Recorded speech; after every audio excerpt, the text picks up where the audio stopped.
Welcome to the Copernicus Project video series teaching science in 5 easy pieces. This module focuses on elementary science. We formatted the videos so you can watch them in sequence like a feature film or instantly drill down to a specific video or chapter that addresses your own area of interest. Because some viewers may be jumping around to various chapters and videos, our introductions contain some of the same orientation information. The easy pieces are the 5 E's that comprise a learning model known as constructivism. Traditional education is teacher-centered, while constructivism is student-centered. It's based on the concept that students learn best when they're actively engaged with their subject matter rather than listening passively to a lecture. Studies show that students learn science best by doing science, not hearing about it. The role of the teacher is then raised from someone who is simply dispensing information to someone who structures activities that improve communication, that challenge students' perceived notions, and that help students build on prior knowledge. In this and in each of the other videos, we show classroom examples of how you can use the 5 E's to get students actively involved in their own learning. Each video is broken into 5 chapters, one for each of the 5 E's: engage, explore, explain, elaborate, and evaluate. You may use the menu function to instantly jump to any classroom chapter focusing one of the 5 E's. Each chapter will be preceded by a brief explanation of how that particular E should progress, as well as the roles of the students and the instructor.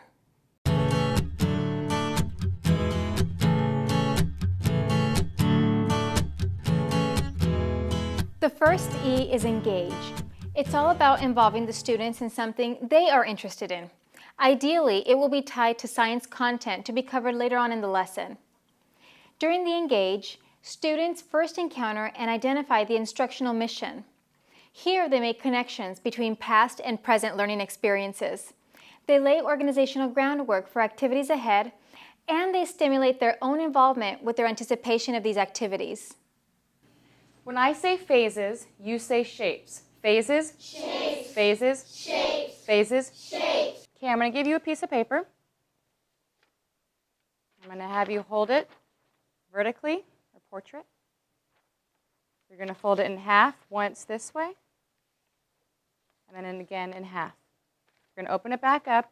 You're going to have 4 parts. With your pencil, draw a line in the middle, separate the 4 parts. You can engage a student by asking a question, defining a problem, surprising them with an unexpected event, or acting out a problematic situation. This gets a student focused on the instructional mission. It's not unlike the marketing of a product. First, we need to grab the customer's attention. We do that by stimulating a sense of need. Once a student feels that basic need to know, he's motivated to take the steps necessary to satisfy his own natural human curiosity. To engage the students, a month before I taught the lesson, I had the students chart the moon. So every night for their homework, they would chart what the moon looks like. Come in the next day and on the board, I would draw it and we would discuss it and talk about what phase it is. And I allowed them to do that for a month so they could see the complete cycle of the moon. With the engage, I had them reflect on what they learned, identify, try to remember some of the phases that they learned, and try to push them to the next level and ask them if there were patterns they recognize, what they think, if they could predict then what the next phase would be, and so on. Talk to your neighbor and see if you have the same phases as your neighbor. If you forgot any. If you remember the names, you can write the names down too.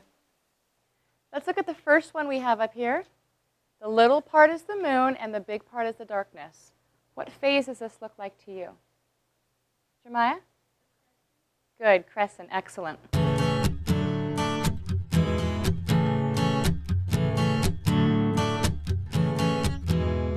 The second E is explore. In this step, students experience scientific phenomena and materials firsthand. They examine it and they interact with it. As they involve themselves, students develop a personal relationship to the mission. Working together in teams, students build the base of common experience, which will help them in the process of sharing and communicating. The teacher acts as a facilitator, providing materials and guiding the student's focus. It is the student's own inquiry process that drives the instruction during an exploration. Using this calendar and what you've learned about the phases of the moon, the order they go in, what comes next. We're going to turn in a moment to January, in just a moment. And looking at here, I've given you the February calendar. It's a calendar that comes after this. I've also given you all of the moon pieces that go on here. What your job to do is, as a team, figure out where these go. Okay? There's one clue. On the little pieces, they're not in order, there's arrows on them. The arrows always have to be pointing up. So, spread these out, place them on here where you agree they go, and then call me over, I'll check, and then I'll have you glue. In the Explore phase of the 5E lesson plan, I had the students look at 3 moon cycles, 3 different months, and discuss with their partner, do a think, pair, share about what connections they saw, extend to what they thought about it, if they saw cycles, if they saw patterns. And then with that, I had them think about the phases that they learned and identify the phases within those 3 months and try to predict what would happen later on the month after and see if they could try to identify what those would be. And it's a hands-on part where they have a blank calendar and we give them a cutout of all a month worth of moon phases, and they, with their group, need to try to place it accordingly so that the moon phases would go in order. It was a little difficult for some groups, but they got it. You have them all laid out? Are they all right here right now? How much do you see? Good. You see a tiny, tiny bit. And here? And then it grows. It grows. Excellent. I like what you said. It's growing.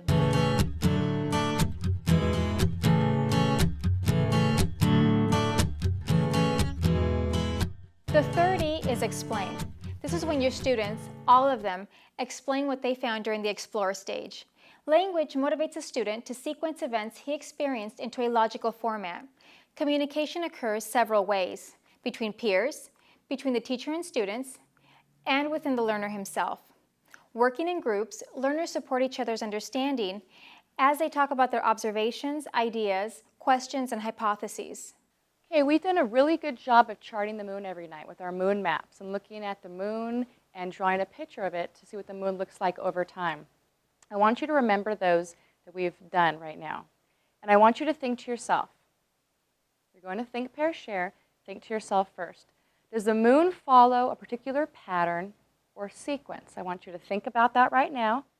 Does the moon follow a particular pattern or sequence? Get ready to think, pair, share. Get ready, think, pair, share. Go. This process leads to a communicable label, which gives a learner the means for sharing explorations. A common language enhances the sharing and communication.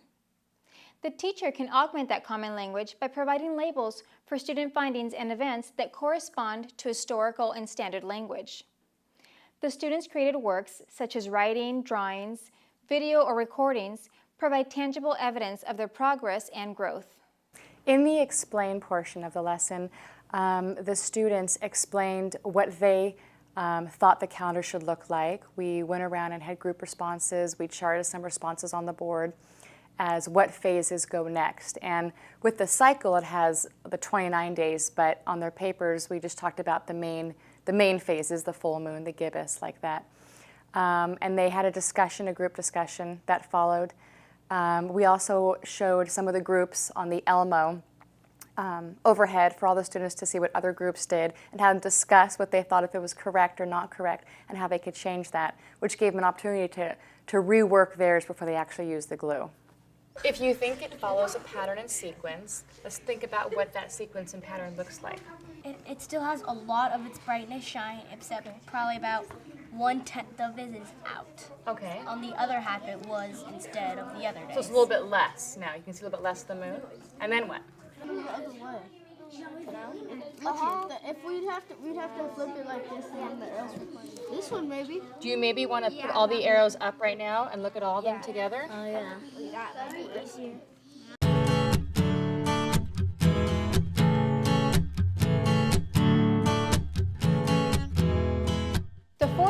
is elaborate. This is the application portion. Can the students take what they've learned and apply it to a new and different area or setting? Here, the students are encouraged to expand on new concepts and make connections. They apply their new understanding to the world around them. These connections often lead to further inquiry and new comprehension. This can lead to that special aha moment in a student.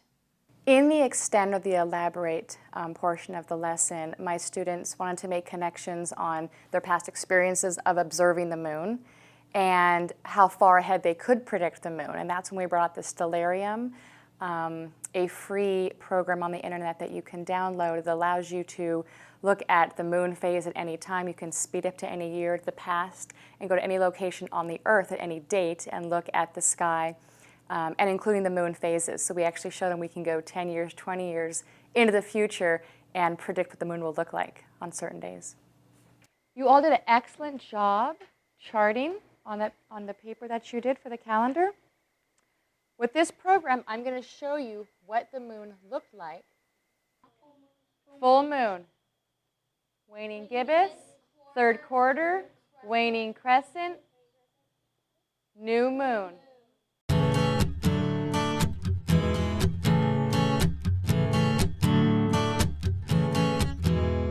The fifth E is evaluate. This starts with the student's self-evaluation. They reflect on their own learning experience. It's also an ongoing diagnostic process that allows a teacher to determine if the learner has gained a good understanding of concepts and knowledge. Evaluation and assessment can occur at all points during the instructional process. Concrete evidence of learning really becomes apparent as students, teachers, parents, and administrators communicate. This evidence of progress guides a teacher in further lesson planning. The evaluation process is continuous and gives the 5E model a cyclical structure. It's open-ended and open to change. You'll probably find an ongoing loop where questions lead not only to answers, but also to more questions. This can become a jumping-off point for even greater enrichment of the student's education. Instruction is driven by both a predetermined lesson design and by the inquiry process itself.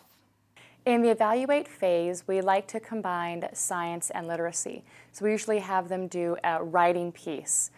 We ask them if they were going to plan a day to go camping with their friend, what type of moon phase would they like to be present on that date? And not predicting either way a full moon, which would allow them to give more light, but some of them would perhaps want a new moon or a crescent moon so they could observe the stars. So as long as they could predict the phase that they wanted and give reasons why that phase would be good, which would show a thorough understanding of the phase, what it looks like, that would be the top of the rubric scale. What I'm going to do is I'm going to give you a question. I want you to think about it, and I'm going to have you write me a few sentences about the answer. Okay? It's something you can think about. It's something based on the phases of the moon that we've been studying, that we've been talking about, that you just created, the moon calendar. Okay. I'm going to give you the question, and then I'm going to hand each of you a piece of paper. You can use any resources that you want to on your table. A good resource might be the 3-month calendar or the one you created, and your background knowledge, what you already know of the phases.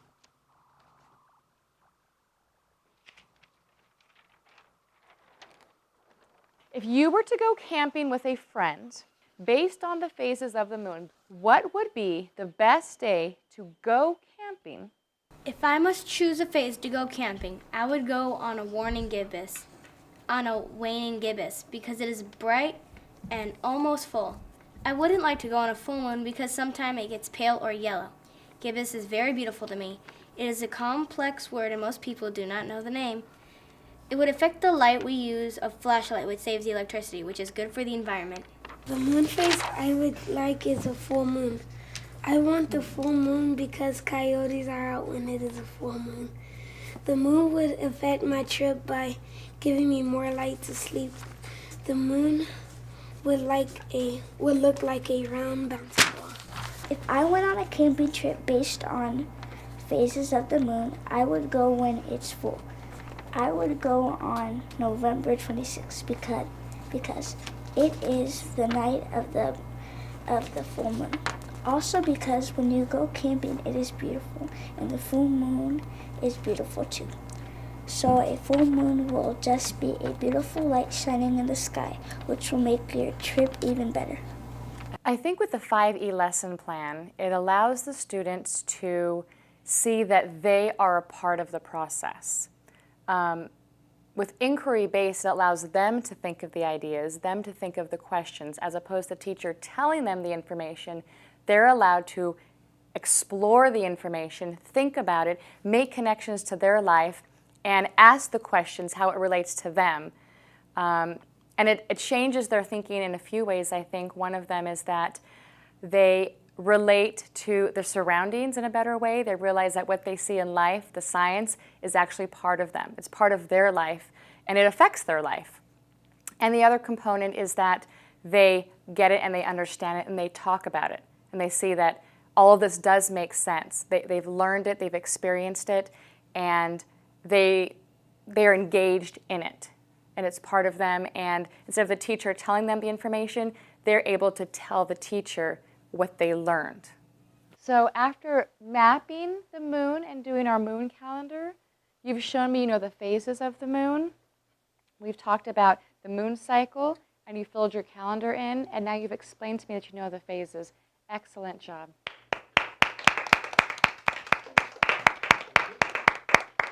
This is just one of the 5 videos demonstrating the 5E method as an effective tool for teaching literacy through science. Elementary school teachers sometimes struggle to find time to teach science and may bypass a subject because they need to spend specific amounts of time on other subjects such as reading and mathematics.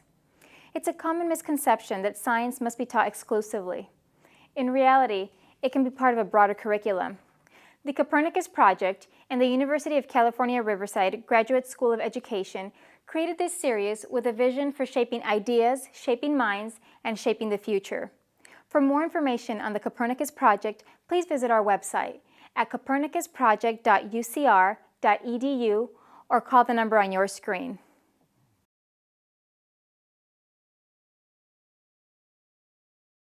Copernicus Project is a cooperative venture of UC Riverside, the Graduate School of Education, and Dean Stephen T. Bossert, the U.S. Department of Education, and the Office of Post-Secondary Education.